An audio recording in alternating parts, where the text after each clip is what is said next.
నకిలీ మద్యం కేసులో సిట్కు ఆధారాలు లభ్యమయ్యాయా? మాజీ మంత్రి జోగి రమేష్ పైన జగన్ సీరియస్ అయ్యారా? అన్నీ నువ్వే చూసుకుంటే మేము ఎందుకంటూ జోగికి వార్నింగ్ కూడా ఇచ్చారా? జోగి ప్రమాణాలు జగన్కు తలనొప్పిగా మారాయా? గత 2 రోజులుగా సోషల్ మీడియా వేదికగా జరుగుతున్న ప్రచారం చూస్తుంటే నిజమే అనే సమాధానాలు వస్తున్నాయి.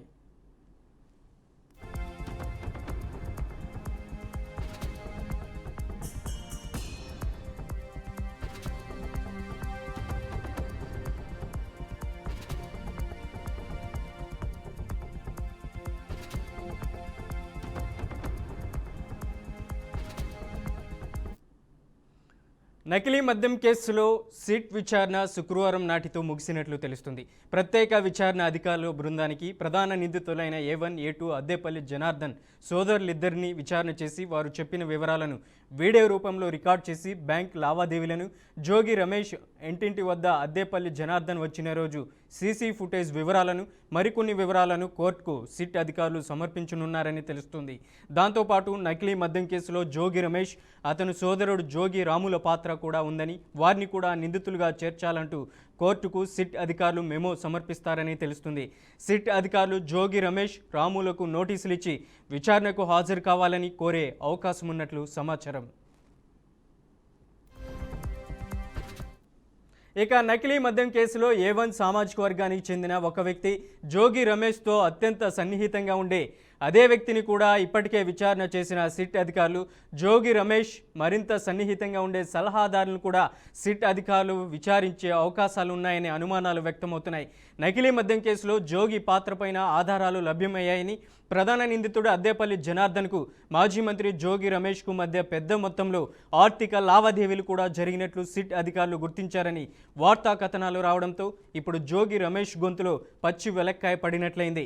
నిందితులతో కోర్టులో భగవద్గీత పైన ప్రమాణం చేయించడం అనేది కేవలం ఆనవాయితీ మాత్రమేనని, ఇండియన్ పీనల్ కోడ్ ప్రకారం రాజ్యాంగబద్ధమైన దర్యాప్తు సంస్థలు చేసిన విచారణలో లభ్యమైన శాస్త్రీయ ఆధారాలు మాత్రమే కోర్టు పరిగణలోకి తీసుకొని సాక్షులు చెప్పిన సాక్ష్యాన్ని బట్టి కోర్టు తీర్పులు చెబుతుందని న్యాయ నిపుణులు చెబుతున్నారు. గుడిలో ప్రమాణం చేసినంత మాత్రాన ఇండియన్ పీనల్ కోడ్ నుండి తప్పించుకోవడం అంత సులువు కాదని వారు అంటున్నారు. రాజ్యాంగబద్ధమైన దర్యాప్తు సంస్థలపైన తనకు నమ్మకం లేదనే సంకేతాలను ప్రజలకు పంపే విధంగా జోగి చర్యలు ఉన్నాయనే విమర్శలు వినిపిస్తున్నాయి. ఇక మరోవైపు చరిత్రలో మొట్టమొదటిసారి ఒక రాష్ట్ర మాజీ మంత్రి తాను తప్పు చేయలేదంటూ గుడులు గోపురాలు చుట్టూ తిరుగుతున్నాడని రాజకీయ విశ్లేషకులు, సామాజిక కార్యకర్తలు అభిప్రాయపడుతున్నారు. ఇది రాజ్యాంగాన్ని అవమానించడమే అవుతుందనే వాదనలు వినిపిస్తున్నాయి. నిజంగా తాను ఏ తప్పు చేయకపోతే తన వ్యక్తిగత ప్రతిష్ట దెబ్బతింటుందని భావిస్తే, బిఆర్ అంబేద్కర్ రాసిన రాజ్యాంగం పట్ల నమ్మకం ఉంటే, దర్యాప్తు సంస్థలపైన నమ్మకం ఉంటే న్యాయస్థానాన్ని ఆశ్రయించవచ్చు. కానీ జోగి అలా చేయడం లేదు. దర్యాప్తు చేస్తున్న విచారణ అధికారులను తప్పుదారి పట్టించే విధంగా వ్యవహరిస్తున్నారని విమర్శలు వినిపిస్తున్నాయి.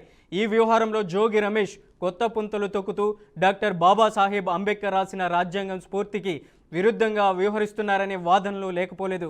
మరోపక్క తనను అరెస్ట్ చేస్తే తన గౌడ సామాజిక వర్గం ఊరుకోదని, రంగా అభిమానులు ఊరుకోరని జోగి రమేష్ దర్యాప్తు సంస్థలను, ప్రభుత్వాన్ని హెచ్చరిస్తున్నారు. అయితే ప్రస్తుతం వైసీపీలో ఉన్న ఏ నాయకుడు కూడా జోగికి బహిరంగంగా మద్దతు తెలపడం లేదు. సరికదా అని జోగికి మద్దతుగా గౌడు సంఘం నాయకులు ఒక్క ప్రకటన కూడా చేయలేదు. రంగా అభిమానుల సంఘం సభ్యులు కూడా ఎక్కడ కూడా జోగి రమేష్కు మద్దతుగా ఒక్క ప్రకటన చేయకపోవడం విశేషం. ఇక అయితే టీడీపీ నాయకులు చేస్తున్న ఆరోపణలలో కీలకమైన అంశం సెప్టెంబర్ 23న జోగి రమేష్ ఇంటిలోని సీసీ ఫుటేజ్ బయట పెట్టడం లేదు. ఆఫ్రికా వెళ్లే ముందు అద్దేపల్లి జనార్దన్ జోగి రమేష్ను కలిశారనే ఆరోపణల వెనుక సెప్టెంబర్ 23 ఎపిసోడ్ కీలకంగా మారింది. అద్దేపల్లి జనార్దన్కు జోగిని కలవడానికి వేరే వ్యాపారాలు వీరికి ఏమీ లేవని తెలుస్తుంది. అలాంటప్పుడు ఆఫ్రికా వెళ్లే ముందు అద్దేపల్లి జోగిని కలిశాడంటూ వస్తున్న వార్తలు ప్రాధాన్యం సంతరించుకుంటున్నాయి. అయితే సెప్టెంబర్ 23వ తేదీన జోగి ఇంటిలోని సీసీటీవీ ఫుటేజ్ని సిట్ అధికారులు సేకరించారనే వాదనలు కూడా వినిపిస్తున్నాయి. తనకు నిజంగా నకిలీ మద్యం కేసులో జోగి రమేష్కి ఎటువంటి సంబంధం లేకపోతే సెప్టెంబర్ 23 నాటి సీసీ ఫుటేజ్ బయటపెట్టి చేతులు దులుపుకోవచ్చు కదా, ఈ ప్రమాణాలు దేనికి అనే వాదనలు వినిపిస్తున్నాయి. కేవలం ప్రభుత్వం మీద అవాకులు చవాకులు పేలడంతో పాటు తాను బీసీ అని, క్రింది స్థాయి వర్గానికి చెందిన వాడనని జోగి రమేష్ చెబుతున్నాడు. బీసీ అయితే నకిలీ మద్యం తయారు చేసి ప్రజల ప్రాణాలు తీయవచ్చా అనే ప్రశ్నలు పలువురు సోషల్ మీడియా వేదికగా జోగి రమేష్కి సంధిస్తున్నారు. నేరుగా పోలీసులు జోగి ఇంటికి వచ్చి తన కుమారుడిని అగ్రిగోల్డ్ భూముల విషయంలో అరెస్ట్ చేసినప్పుడు కూడా జోగి ఇంత కంగారు పడలేదని, నకిలీ మద్యం కేసులోని జోగి రమేష్ బాగా కంగారు పడుతున్నారని అందరూ అనుకుంటున్నారు.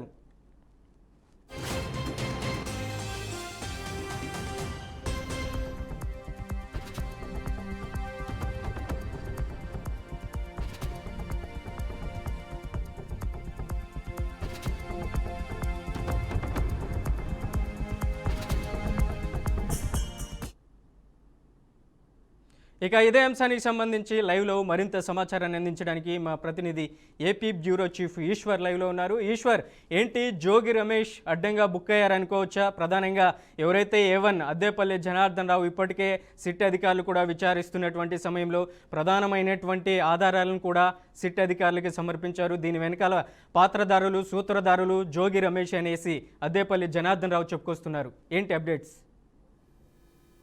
ఏపీ నకిలీ మద్యం స్కాము కేసు రోజుకొక మలుపు తిరుగుతుంది. ఏపీ రాజకీయాలను కూడా ఈ కేసు కుదిపేస్తున్న పరిస్థితి కనిపిస్తుంది. ముఖ్యంగా వైఎస్ఆర్ కాంగ్రెస్ పార్టీలో కీలకంగా ఉన్నటువంటి జోగి రమేష్, అతని సోదరుడు జోగి రాము, వాళ్ళిద్దరి మెడకి కూడా ఉచ్చు బిగుస్తుంది అనేది ఇప్పుడు మనకు అందుతున్న సమాచారం.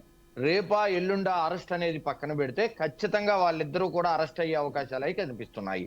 మరోవైపు వైఎస్ జగన్మోహన్ రెడ్డి కూడా రీసెంట్ గా జోగి రమేష్ కి చివాట్లు పెట్టినట్టు కూడా మనకు సమాచారం వస్తుంది. ఎందుకంటే పార్టీ స్టాండ్ తీసుకోకుండా, పార్టీ అనుమతి లేకుండా మీరు ఇష్టానుసారంగా దేవాలయాల దగ్గరికి వెళ్ళి ఇష్టానుసారంగా చేస్తున్నటువంటి ప్రమాణాలు మొత్తం కూడా పార్టీని దిగజార్చే విధంగా, పార్టీ పరువును రోడ్డు గీడ్చే విధంగా ఉన్నాయంటూ కూడా జగన్మోహన్ రెడ్డి జోగి రమేష్, జోగి రాము వాళ్ళిద్దరి మీద కూడా సీరియస్ అయినట్టు మనకు సమాచారం వస్తుంది. ఎందుకంటే సిట్ అధికారులు చేస్తున్నటువంటి దర్యాప్తు చివరి దశకు వచ్చింది.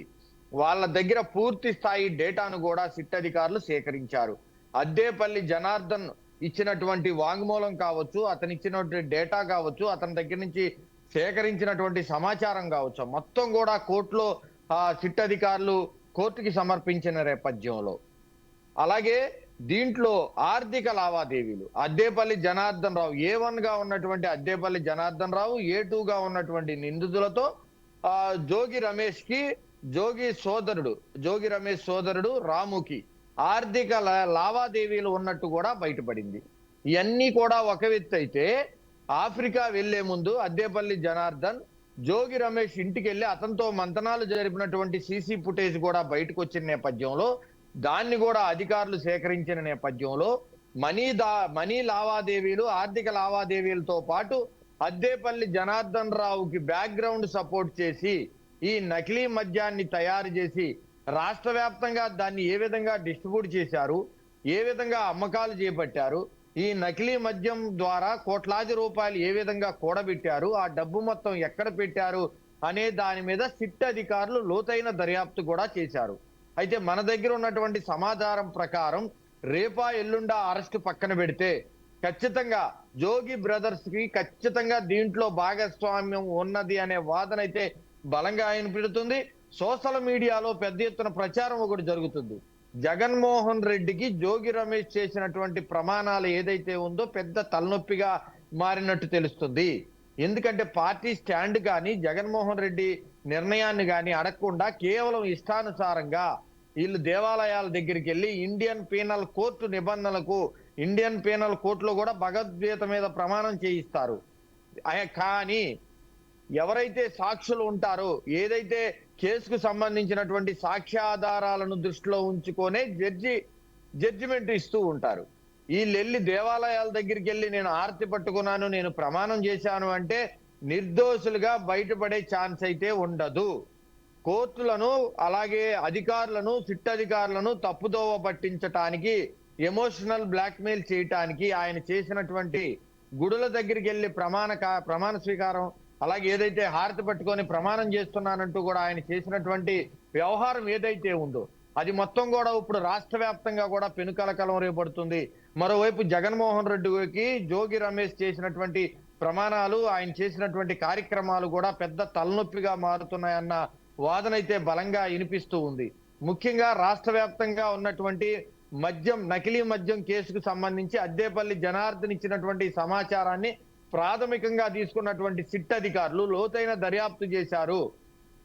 జోగి రమేష్, అతని సోదరుడు జోగి రాము పాత్ర కీలకంగా ఉన్నట్టు, ఆర్థిక లావాదేవీల్లో కూడా ఇలా పాత్ర ఉన్నట్టు బయటపడిన నేపథ్యంలో ఖచ్చితంగా వాళ్ళిద్దరిని కూడా కోర్టు అనుమతితోటి నోటీసులు ఇచ్చి విచారణకు పిలిచే అవకాశం ఉంది, లేకపోతే వాళ్ళను కూడా అరెస్ట్ చేసే అవకాశం ఉంది అన్న ప్రచారం అయితే జోరుగా సాగుతూ ఉంది. మరోవైపు కూటమి ప్రభుత్వంలో ఉన్నటువంటి కీలకమైన నేతల దగ్గర ఇదే వ్యవహారాన్ని చర్చించినప్పుడు చట్టం తన పని తను చేసుకుపోతుంది, సిట్ అధికారులు దర్యాప్తు చేస్తున్నారు కాబట్టి ఎవరైతే తప్పు చేశారో వాళ్ళని కఠినంగా శిక్షించే అధికారం చట్టంలో ఉంది కాబట్టి చట్టం తన పని తను చేసుకుపోతుందని కూటమి నేతలు ఎప్పటికప్పటికి చెబుతూ వస్తున్నారు. అద్దేపల్లి జనార్దన్ కి ఆర్థికంగా సపోర్ట్ చేస్తూ అతనితో చేతులు కలిపి ఈ నకిలీ మద్యానికి సంబంధించినటువంటి కోట్లాది రూపాయల వ్యాపారం చేసినటువంటి జోగి రమేష్ సోదరుడు జోగి రాము మెడకు మాత్రం ఉచ్చు బిగుస్తుందనే చెప్పాలి. దీనికి సంబంధించినటువంటి పూర్తి డేటాను కూడా సిట్ అధికారులు కోర్టుకు సమర్పించారు. ఈ నేపథ్యంలోనే వైఎస్ఆర్ కాంగ్రెస్ పార్టీలో ఉన్నటువంటి కీలకమైన నేతలు కూడా జగన్ తో చర్చలు జరిపినట్టు తెలుస్తుంది. తొందరపాటు నిర్ణయంతో, తొందరపాటు కార్యక్రమాలతో జోగి రమేష్ చేస్తున్నటువంటి వ్యవహారం జగన్మోహన్ రెడ్డికే కాదు పార్టీకి కూడా పెను నష్టాన్ని చేకూర్చే విధంగా ఉందంటూ కూడా వాళ్ళ పార్టీలో చర్చ జరుగుతూ ఉంది. మరోవైపు జోగి రమేష్ సామాజిక వర్గం బీసీ కావటం, గౌడ సామాజిక వర్గం, నాకేదన్నా జరిగితే గౌడ సామాజిక వర్గం మొత్తం కూడా బయటకు వచ్చి ఆందోళన చేస్తారని జోగి రమేష్ చేస్తున్నటువంటి వ్యాఖ్యలు కూడా ఇప్పుడు రాష్ట్ర వ్యాప్తంగా కూడా చర్చ జరుగుతుంది. గౌడ సామాజిక వర్గానికి సంబంధించి ఏ ఒక్క నాయకుడు కూడా బయటకు వచ్చి జోగి రమేష్ కి సపోర్ట్ చేసినటువంటి దాఖలాలు లేవు. కానీ అతని సామాజిక వర్గాన్ని అడ్డం పెట్టుకొని నేను ఒక బీసీ నేతని అంటూ కూడా ఆయన ఆ కులాన్ని మొత్తాన్ని కూడా ఈ నకిలీ మద్యం కేసులోకి ఆ కులం అంతా కూడా సపోర్ట్ చేస్తుందనే ఒక వ్యవహారాన్ని తీసుకొచ్చే విధంగా జోగి రమేష్ చేసినటువంటి కార్యక్రమానికి సంబంధించి కూడా అతని కులానికి సంబంధించి బీసీ వర్గానికి సంబంధించి కూడా ఎవరు బహిరంగంగా అతనికి సపోర్ట్ కూడా చేయట్లేదు. ఒక బీసీ అయితే మాత్రం, ఒక బీసీ నాయకుడు అయితే మాత్రం నకిలీ మద్యాన్ని తయారు చేయడానికి ఏ విధంగా సపోర్ట్ చేస్తారన్న ప్రశ్న అయితే సర్వత్రా కూడా వినిపిస్తుంది. Right Eshwar, thank you for the updates.